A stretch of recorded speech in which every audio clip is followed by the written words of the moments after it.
When I opened the door to my son's mansion after years apart, I expected hugs, not horror. The sight that greeted me froze me to the core. And from that moment, my life would never be the same again. Stay with me, because what I discovered behind that door still haunts my heart to this day. I froze at the door, my heart pounding so loudly I could barely hear my own breath. The mansion loomed before me, tall, shining and proud, just like my son's life had become. I had waited years to see him, my only child, the boy I had raised with trembling hands and endless prayers. But when I opened that golden door, expecting warm hugs and a smile that once made my heart swell with pride, what I saw instead broke me. There he was, my millionaire son, standing in the grand living room that looked more like a palace than a home. His face was blank, his eyes cold, and beside him stood a woman dressed in glitter and gold, holding a champagne glass. But that wasn't what shocked me.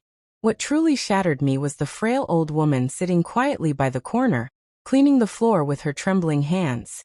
She looked up, and I gasped. It was me. Well, not me exactly, but an old woman who looked so much like me that for a moment, I thought I was staring at my reflection from another life. Her face was lined with pain, her eyes begging for mercy. She wore torn clothes, and her back was bent from exhaustion. I blinked, trying to understand. And then my son's voice echoed coldly through the room. "Mother," he said with a smirk, "meet my new maid." I felt my knees weaken. I opened my mouth, but no words came out. My breath caught in my throat as I tried to understand what kind of joke this was. And before I could speak another word, his wife laughed softly, sipping her drink. "Be careful, darling," she said to him. "We wouldn't want her to faint on the marble floor." I wanted to scream. I wanted to run. But all I could do was stare. Because at that moment, I realized something terrible. This wasn't a mistake. My son wasn't joking. He had replaced me. It all began 3 months ago, when I finally decided to visit him. For years, Daniel had stopped calling. At first, he said he was busy. Then he stopped answering my letters. Eventually, he changed his number. I didn't want to believe my little boy had forgotten me, but every passing year made the silence louder. Still, I prayed for him every night. I told my neighbors proudly, "My son is a big man in the city now." They would smile and nod, though I often saw the pity in their eyes. I lived alone in a small wooden house that Daniel had promised to rebuild one day. He had left for the city 15 years ago with dreams bigger than both of us.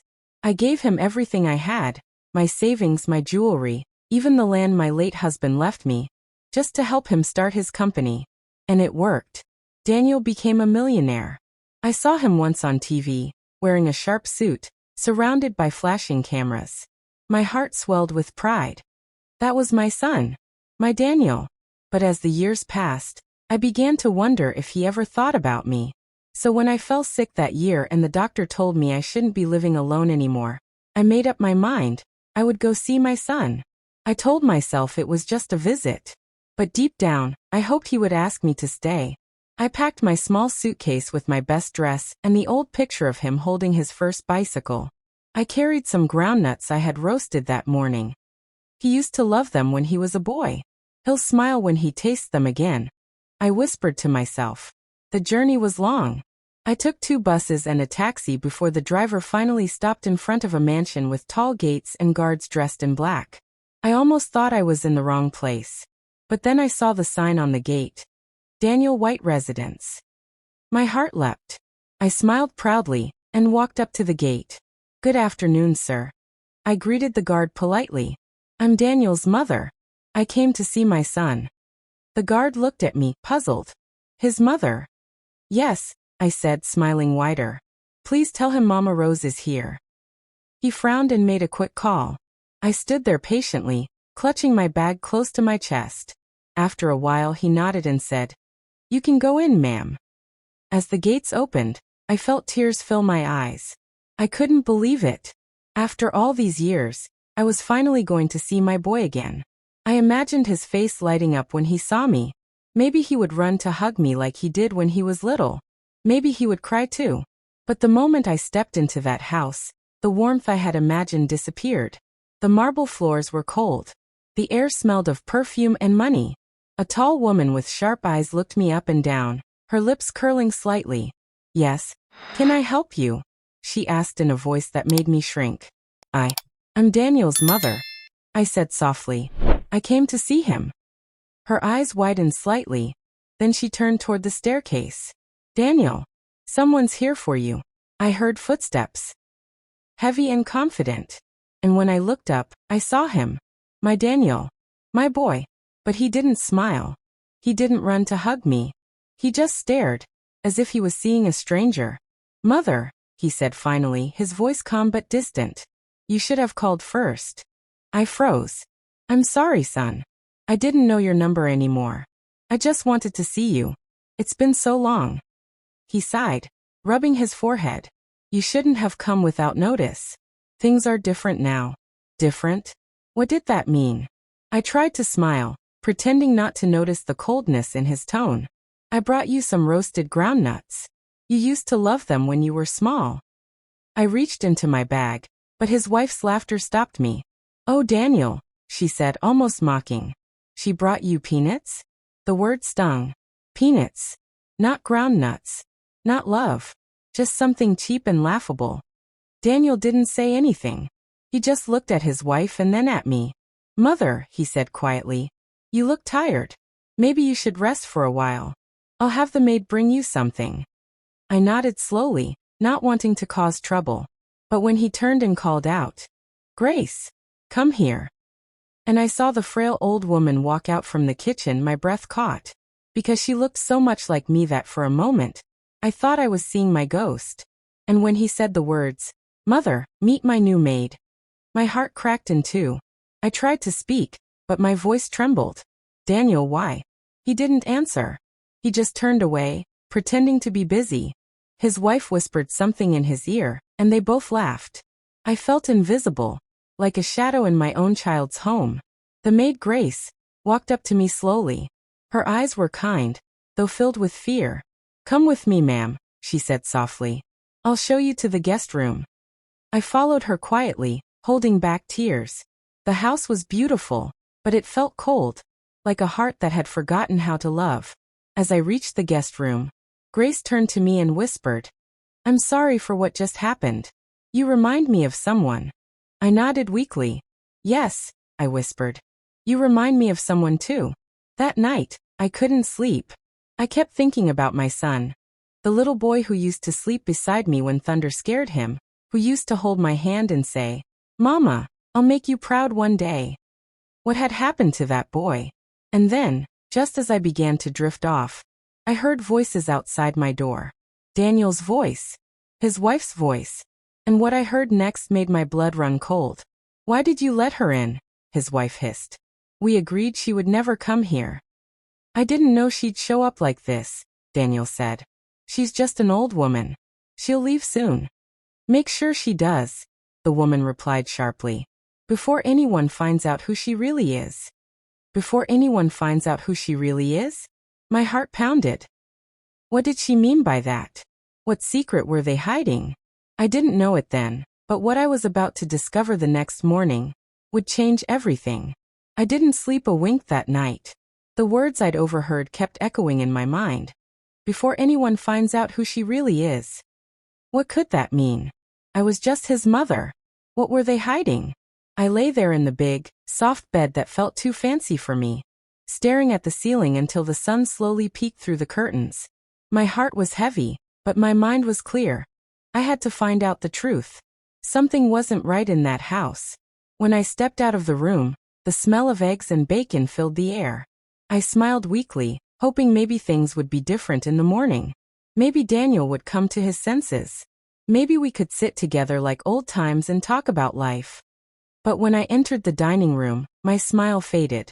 Daniel and his wife, Melissa, were already seated, eating quietly.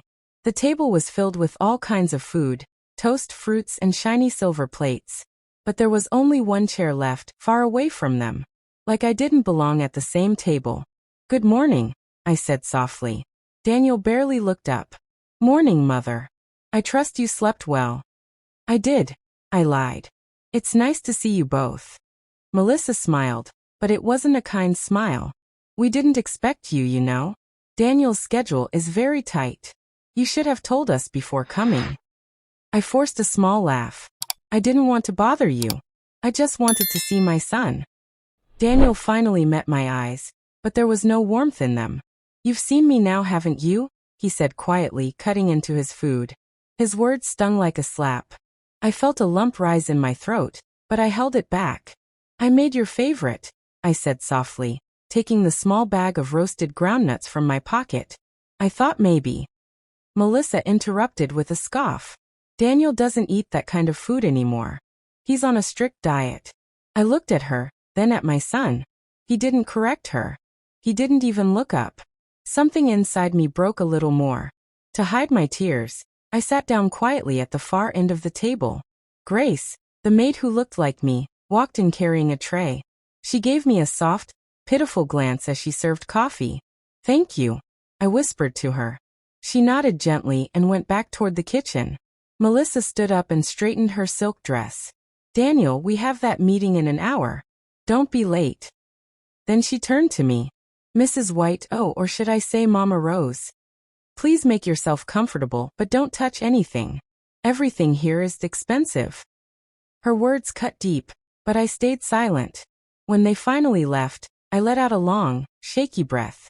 The house was quiet except for the ticking of a big clock on the wall. I sat there for a long time, staring at nothing, wondering where I went wrong as a mother. Grace returned from the kitchen and looked at me sadly. You shouldn't let them talk to you like that, she whispered. I sighed. It's all right, my dear. Maybe they're just busy people. She shook her head. Busy doesn't mean cruel. I looked at her closely again. She was older than I thought, maybe in her late 60s. Her face was tired, but her eyes were kind. You remind me so much of myself, I said softly. She smiled faintly. Maybe we've walked the same kind of road. Then she hesitated, lowering her voice. Mama Rose, do you know why they don't like visitors here? I frowned. No. Why? She looked around carefully, then leaned closer. Because this house isn't what it seems. There are secrets buried here. Secrets that could destroy your son. My heart skipped. What kind of secrets? Before she could answer, the sound of footsteps echoed from the hallway. She quickly straightened up and pretended to clean. I turned, and there stood Daniel. He looked at Grace, then at me. Mother, I didn't expect you to be up so early. I couldn't sleep, I said softly. I thought maybe we could talk. Just the two of us. He hesitated, his jaw tightening. Now's not a good time. I have a business meeting. Daniel, I said, reaching for his hand. You used to tell me everything. Why do you look at me like a stranger now? He pulled his hand away gently. People change, Mother. You should understand that. Tears filled my eyes. Change doesn't mean forgetting where you came from. For a moment, I thought I saw guilt flicker in his eyes, but it vanished quickly. He cleared his throat and said, Grace, make sure my mother has everything she needs. I'll be back late. Then he turned and walked away. I watched him go, my heart aching. When he was gone, Grace came back to my side. Mama Rose, she whispered. You should leave this place. It's not safe for you. I frowned. What do you mean? Why would it not be safe? She looked terrified, glancing around again. Because you don't know what your son has done. Before I could ask another question, she rushed off, pretending to sweep as another maid entered. My chest tightened. What had my Daniel done? Later that afternoon, I decided to take a walk around the mansion. I told myself I was just exploring, but the truth was, I wanted answers. I went through long hallways filled with golden frames and shiny chandeliers. The walls were lined with pictures of Daniel and his wife, but not a single one of me. It was like I never existed. As I walked past one room, I noticed the door was slightly open. I peeked in. Inside, there was a big desk covered in papers. I stepped closer, my heart thumping fast. Then I saw something that made me freeze. There on the desk were several documents, land papers. My land. The same land I had given Daniel years ago to start his business. But there was something odd. The signature on the papers wasn't mine. It was forged. I gasped softly, my hands trembling. No, this can't be. Before I could take a closer look, I heard the sound of the front door. Daniel was back. My heart raced. I quickly placed the papers back and slipped out of the room, hoping he hadn't seen me. I rushed toward my room. But as I turned the corner, I bumped right into Melissa. She looked me up and down, narrowing her eyes. "What are you doing near Daniel's office?" I forced a nervous laugh. "Oh, I was just looking around. I got lost." She stepped closer, her eyes sharp like a knife. "I don't like snoopy old women." I swallowed hard, trying to keep my voice calm. "I'm not snooping. I'm just his mother." Her lips curved into a cold smile. "Then act like one, and stay where you belong." She turned sharply and walked away, her heels clicking loudly on the floor. My knees felt weak. I could barely breathe. That night, I sat by the window, staring out at the city lights, thinking about everything I had seen. My son was rich, powerful, and respected. But something dark was hiding beneath all that glitter. Grace entered quietly, holding a small cup of tea. "Drink this," she whispered. "It will calm your nerves." I smiled weakly. "Thank you, Grace." She hesitated, then whispered, "If you really want to know what's going on here, follow Daniel tomorrow night. But be careful, if they find out, you'll be in danger." "Follow him?" I asked, surprised. "Where does he go?" She shook her head. "You'll see. But remember, not everything shines as gold, Mama Rose. Sometimes, gold hides something rotten underneath." Before I could reply, she slipped out of the room like a shadow. I sat there trembling, clutching the cup in my hands. I didn't know what I was walking into, but one thing was clear. My son's life wasn't as perfect as it seemed. And the next night, when I followed him into the dark, I discovered something that made my heart stop cold. The next night came with a thick silence that pressed against my chest like a heavy blanket. I couldn't shake Grace's warning. "Follow Daniel tomorrow night, but be careful." Those words echoed in my mind like a drumbeat. By evening, the mansion was alive with noise, music, laughter, the clinking of glasses. Daniel and Melissa were hosting a party for some business partners. I watched them from the top of the staircase as guests in shiny clothes filled the house. My son was smiling, shaking hands, laughing like he had no worries in the world. He looked happy, but I knew that smile wasn't real. Grace had told me he would leave after midnight. So, I waited quietly in my room, my heart pounding with both fear and determination. I needed to know the truth. When the laughter finally faded and the guests began to leave, I peeked through the curtain. The night was still, except for the sound of crickets outside. I heard Daniel's voice downstairs, low and hurried. "Get the car ready," he said to one of the guards. "I'll be out in 5 minutes." My pulse quickened. This was it. I waited until I heard the sound of the car engine. Then I slipped out of my room, clutching the old scarf around my shoulders. I followed him quietly through the back garden, hiding behind tall bushes. His black car rolled slowly down the long driveway. I hurried to the gate, where Grace was waiting. "You shouldn't do this," she whispered. "If they find out, they'll throw you out or worse." "I have to," I whispered back. "He's my son. I need to know what's going on." She hesitated, then handed me a dark shawl. "Take this. It'll help you stay hidden." I thanked her and started walking down the road. The car's headlights were far ahead, but I could still see the red glow of the taillights. I kept my distance, walking as fast as my tired legs could carry me. After nearly 30 minutes, the car slowed and turned off the main road. It stopped in front of a big warehouse on the edge of town. I hid behind a tree, my breath coming out in shaky gasps. What was Daniel doing here at this hour? 2 men came out of the shadows to meet him. They looked rough, like the kind of men who didn't do honest business. One had a scar across his cheek, the other held a small black bag. I strained my ears to hear. "You're late," one of them said. Daniel's voice was calm but tense. I had to wait until the guests left. "Do you have it?" The man handed him the black bag. Daniel opened it slightly, and I saw stacks of cash inside. My stomach turned.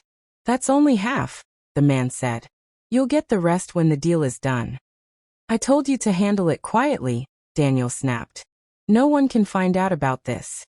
The man smirked. "Relax, Mr. White. Once the land transfer goes through, No one will know it was forged. Forged. That word hit me like lightning. He was talking about the land papers I saw in his office. My legs went weak. I clung to the tree to keep from falling. My son, my Daniel, was part of something illegal. The men talked for a few more minutes, then one of them lit a cigarette and said something that chilled me to the bone. If that old woman ever finds out, you'll be finished. She's the only one who can expose you. Daniel's voice turned cold. She won't find out. She's just an old fool who doesn't know what's happening around her. Tears welled in my eyes. I covered my mouth to stop from gasping. He was talking about me.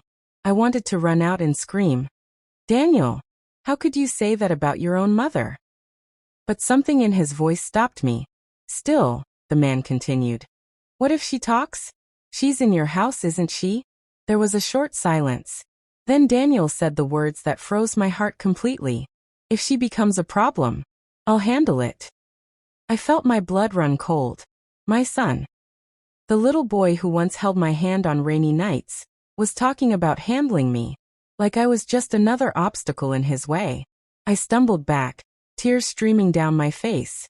I wanted to scream, but I knew I had to stay silent. If they saw me, I might not make it out alive. When the meeting ended, Daniel got into his car and drove away. I waited until the warehouse was completely quiet before stepping out from behind the tree. My knees were shaking so badly I could barely walk. The road back to the mansion felt longer than before. I stumbled, my scarf catching on branches, my heart pounding with every step. By the time I reached the house, the guards were gone and the lights were dim. I slipped quietly inside through the back door and crept to my room. Grace was waiting for me, her face pale. Did you follow him? She whispered. I nodded weakly. Grace, he's doing something terrible. He forged my land papers. He's meeting dangerous men. My voice broke. He called me an old fool. Grace took my trembling hands. I tried to warn you, but there's more you don't know. I looked up, wiping my tears. What do you mean? She hesitated, then whispered. You're not the only one he's lying to. He's lying to everyone, even his wife. I frowned. Melissa? What lie? Grace bit her lip, glancing at the door. She doesn't know that Daniel's company isn't real anymore. He lost everything months ago. The mansion, the cars, they're all borrowed or fake. He's in deep debt to those men you saw tonight. He forged your land papers to sell it behind your back, to pay them off. I felt my chest tighten painfully. No, that can't be true. My Daniel wouldn't do that. Grace's eyes filled with pity. He already did. I slumped onto the bed, covering my face. Why would he do this? I gave him everything I had. Grace sighed. Sometimes success blinds people. They forget where they came from. They forget who loved them first. Her words pierced me like a knife. I couldn't stop crying. Then suddenly we heard footsteps coming down the hallway. Heavy, quick footsteps. Grace's face went white. Hide, she whispered urgently. Someone's coming. I panicked and slipped behind the wardrobe just as the door burst open. Daniel stood there, his face hard and his eyes cold. Grace, he said sharply. Where's my mother? Grace tried to sound calm. She's sleeping, sir. Is something wrong? He stepped closer. Don't lie to me. I know she's been snooping around. Someone saw her near my office today. Grace's hands trembled. She was just lost, sir. She didn't mean any harm. Daniel narrowed his eyes. If I find out you're helping her, you'll regret it. Then he turned and stormed out. Grace waited until his footsteps faded, then opened the wardrobe. You need to leave this house, she whispered. Tonight. Before he finds out what you know. I shook my head. No. I can't leave yet. I have to make him see the truth. I have to save my son before it's too late. Grace's eyes filled with tears. You can't save someone who doesn't want saving. But I didn't listen. Because no matter what Daniel had done, he was still my son. And I was his mother. That night, I packed my bag quietly. I didn't plan to run. I planned to fight. I took the land papers I had found earlier and hid them under my clothes. I would show them to him in the morning and make him tell the truth. But as I turned to leave the room, I heard something that stopped me in my tracks. From down the hallway, Daniel's voice echoed again, low, angry, and frightening. Do it tomorrow, he said to someone on the phone. Make sure she doesn't leave this house alive. I froze, my heart pounding so hard it hurt. He was talking about me. For a long moment, I couldn't move. The words I had just heard repeated over and over in my mind, each one heavier than the last. Make sure she doesn't leave this house alive. I pressed a trembling hand against my chest, trying to steady my breathing. My knees felt weak, my throat dry. My own son, my Daniel, the child I carried for 9 months, the boy whose tears I once wiped, was planning to end my life. How did we get here? I sank to the floor, the old wooden boards cold against my knees. A deep sob rose in my throat, but I quickly covered my mouth. I couldn't let him hear me. Not now. Not when I was living under the same roof with someone who wanted me gone. When the sound of his footsteps faded, I crawled to the window and peeked through the curtains. The night was pitch dark, the moon half hidden by clouds. A guard paced slowly by the gate, his flashlight swinging in the air. There was no way I could run without being seen. I needed a plan. That's when I remembered Grace. I crept out of my room, tiptoeing down the hall. Every floorboard creaked like it was screaming at me to stop. I held my breath, listening. The house was quiet except for the ticking of the grand clock downstairs. I found Grace in the servants' quarters, sitting on her narrow bed, folding clothes. Her eyes widened when she saw me. Mama Rose, what are you doing here? She whispered. Grace, I said, barely able to speak. He's going to kill me. Her face went pale. What? I heard him. He said I mustn't leave this house alive. My voice shook. I don't understand how my son could say such a thing. Grace stood up quickly and closed the door. We have to get you out now. I grabbed her arm. But how? There are guards everywhere. She thought for a moment. There's a delivery van that comes at dawn. I can hide you inside with the boxes. You'll be safe once you're past the gate. I swallowed hard, hope flickering faintly in my chest. What about you? I'll stay. If they find both of us missing, they'll search the whole city. But if only you go, they'll think you ran away alone. Tears filled my eyes. Grace, I can't let you risk your life for me. She smiled weakly. You remind me of my mother. I couldn't save her, but maybe I can save you. I hugged her tightly. You're an angel, Grace. God will bless you for this. She handed me a small shawl. Keep this over your head. Don't speak to anyone no matter what happens. We waited in silence as the hours crept by. My heart pounded so loudly I was sure it would give us away. I thought about Daniel. How I used to sing him to sleep. How he'd bring me flowers from the garden when he was just a boy. How could that sweet child become this cruel man? At last, around 5 in the morning, we heard the low hum of the delivery van outside. Grace peeked through the window. It's time, she whispered. We crept down the hallway like shadows. The guards were dozing near the gate, their guns slung lazily over their shoulders. Grace led me through the back corridor, past the kitchen, and into a small storage room filled with crates. She pointed to an open box near the door. Get in, she said softly. Keep still. Don't make a sound. I climbed inside, clutching my bag tightly. She covered me with a blanket and whispered, when the van stops at the main road, jump out and run. Don't look back. I nodded, tears spilling down my cheeks. Then I heard footsteps, heavy and fast. Grace's face went pale. Hide, she hissed, quickly pulling another cloth over me. The door burst open. It was Daniel. Grace, he barked. What are you doing here? Just sorting out the morning delivery, sir, she said, forcing a calm smile. Daniel's eyes scanned the room. Where's my mother? Grace froze. She's in her room, I think. I saw her lights off earlier. He frowned. I checked. She's gone. My heart almost stopped. I held my breath, praying he wouldn't hear it. Daniel stepped closer. If you know something, you'd better tell me now. Grace shook her head quickly. I don't know, sir. Maybe she went for a walk. Daniel's voice turned sharp. A walk. At 5 in the morning. He grabbed her arm roughly. You're lying. Grace winced but didn't speak. For a few seconds, everything was silent. Then Daniel's phone rang. He let go of her arm, and answered it angrily. What? The van's ready? Fine, tell them I'll check the load myself. My blood froze. He was coming to check the van. Grace glanced at the boxes in panic. I could feel her trembling. If he looked inside mine, everything would be over. He turned and stormed out. Grace waited for the sound of his footsteps fading, then whispered urgently, "Go now." She helped roll the crate toward the door, her hands shaking. The van driver appeared, yawning. "Morning, ma'am," he said to Grace. "Morning," she replied quickly. "These boxes go first. Mr. White said they're urgent." He nodded and lifted my crate into the back of the van. My heart thudded with every movement. When the door slammed shut, everything went dark. The van started moving.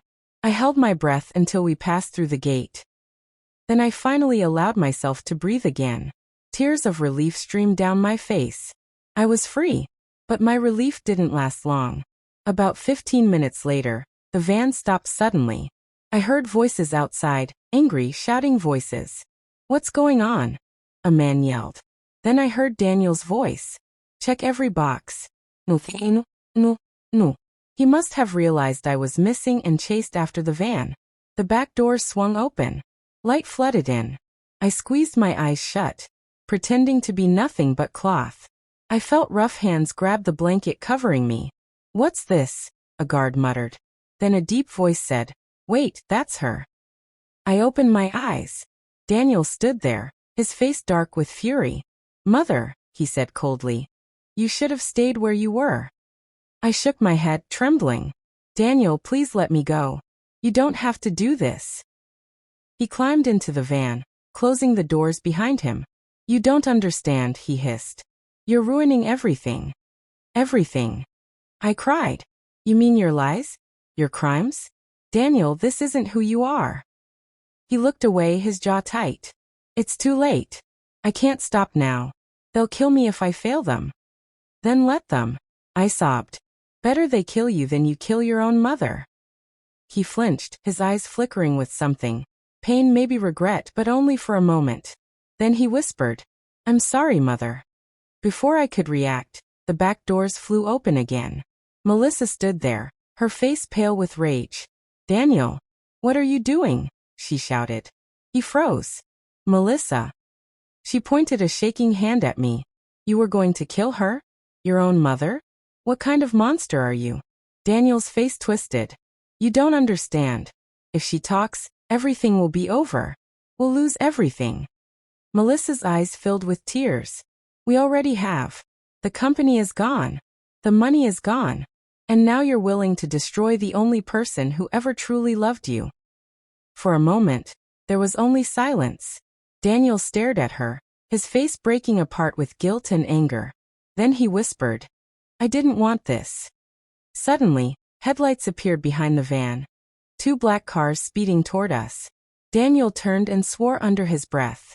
"It's them," he said. "They followed me." "Who?" Melissa asked, panicked. "The men from last night." The car screeched to a stop. Men with guns stepped out, shouting. Daniel's guards raised their weapons too.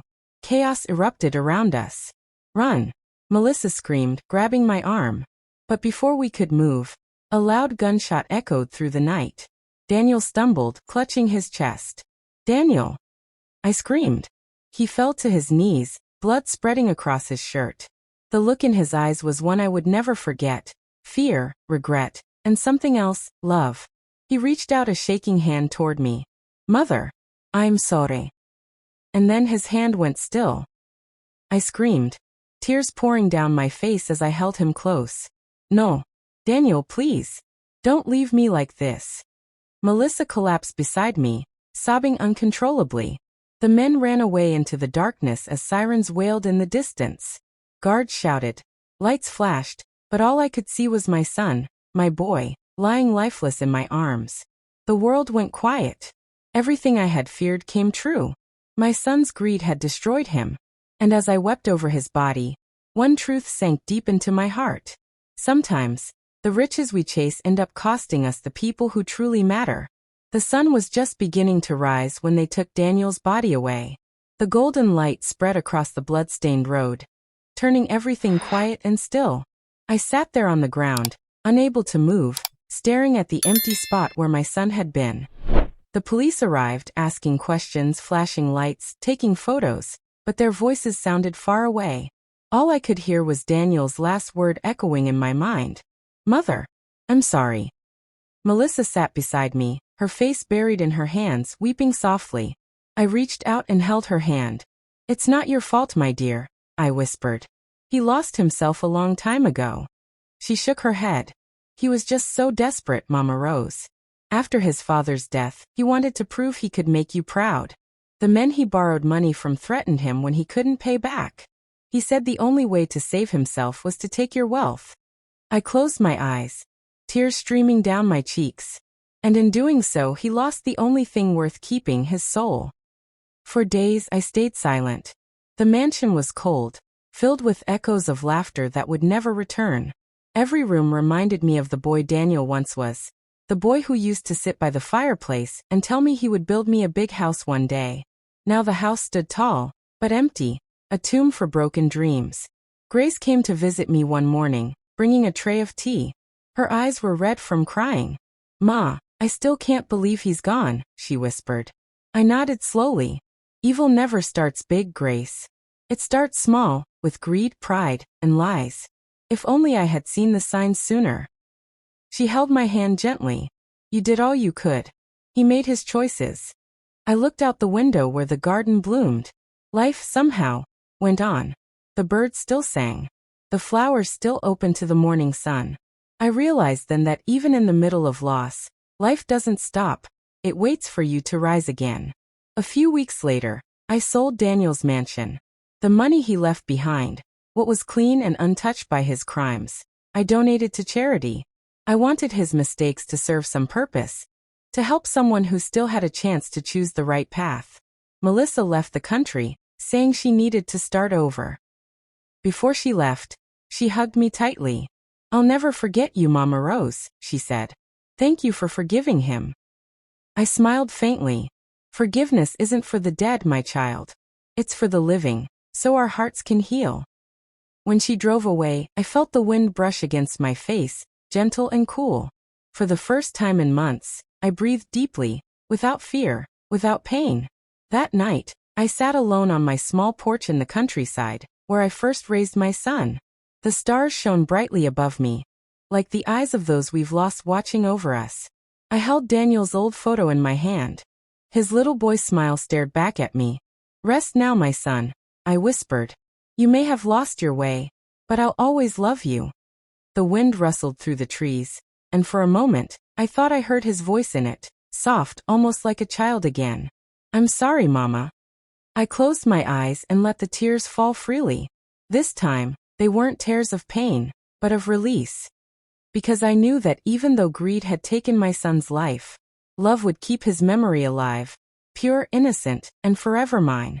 If this story touched your heart like it did mine, don't scroll away. Hit subscribe and join me for more true-life grandma stories filled with lessons, love, and unforgettable secrets. Because sometimes, the stories of yesterday can change the hearts of today.